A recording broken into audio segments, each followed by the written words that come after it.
Good day, viewers. Welcome to Prolific Online Mathematics class. Today, we continue with indices, dealing with decimal powers and bases. Indices, decimal powers and bases. And today we are going to be looking at few examples on this topic. What does decimal powers and bases mean in indices? It means having a number having decimal points. When you are dealing with indices having decimal points, either as a base or as indices, either as a base or as indices or index. So as you can see in the question 1, it said evaluate 0.064. This is a decimal number. It's a decimal number. So it's a decimal number and it's also a base of an indices. It's a base of an indices raised to the power of 1/3, a fraction. Then example 2, you have 0.50, a base in decimal with raised to power -2. Then we have 32 raised to power 0.2. Then the index here is a decimal. So we are looking at how we are going to solve questions like this when we meet it in the exam, WAEC, JAM, and other professional exams. So solution.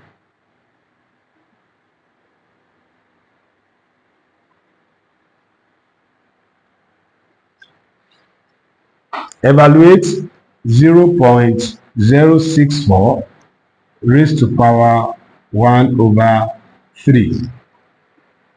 0.064 raised to power 1/3. Now, first thing you are going to do here is to express this 0.064 in fraction. Express it in fraction. And how do you express this in fraction? This is how you go about it. Write out 0.064, then rule under it. This decimal point will become 1. Then you have how many digits after the decimal point? 3 digits. 1, 2, 3. So you add 3 zeros under. Then that will give us 64 all over 1000. 64 all over 1000. So we have expressed this 0.064 in fraction. And we can now place our index on it. So we can now place our index on this. And what does this translate to? This one is telling us that we should write, look for the singular number that we can multiply in 3 places that will give us 64, and also a single number that we can multiply in 3 places that will give us 1000. That is what this one means. Or in another way, we can say look for the cube root. 64 all over 1000. What is that number that we are going to multiply in 3 places to give us 64? And what is that number we are going to multiply in 3 places to give us 1000? And this can be expressed as 4 all over 10. 4 all over 10. So the cube root of 64 is 4, and the cube root of 10 is, cube root of 1000 is 10. The cube root of 64 is 4. The cube root of 1000 is 10. That is a single number you are going to multiply in 3 places to give us 64 is 4. And the single number you are going to multiply in 3 places to give us 1000 is 10. So the answer here, we can reduce this number to its lowest term. So 2 here, 2, and 2 can go in 10 5 times. So that is our answer. That is our answer. So this is cube root of 64 and cube root of 10, which is 4 over 10, and can reduce to its lowest term, should give us 2 all over 5. I hope you are clear with that. Then the second one is 0.50 raised to power negative 2. 0.50 raised to power negative 2. Just like we express this in fraction, so we are also going to express 0.050 raised to power negative 2 in fraction. So this will give us 0.50 all over. This decimal point will become 1. Then you have 2 digits after the decimal point, so you are going to add 2 zeros, which will give us 5 all over 50 all over 10, 100, 50 all over 100. So we can now place our index, which is negative 2. We place our index as negative 2. Now, how do we express this? What this one means is, we say 1 all over 50 all over 100 raised to power 2. You can solve it like this or the other way around. There's another method we can apply to solve this, but let's go this way so that we have better understanding. I will use the other method to solve the same thing, the same question, and we are going to have the same answer. So we move on.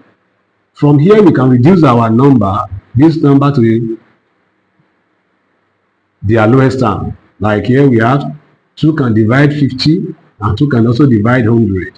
And this will give us 1 all over 2 in 50 will give us 25, and 2 in 100 will give us 50 raised to power 2. We can still go further by dividing this number by what? By 5. So we can still go and divide by 5. So this will give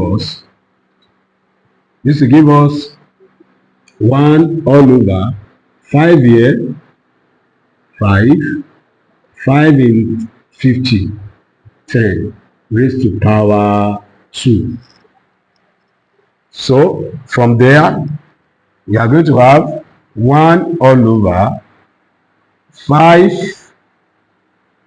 all over 10.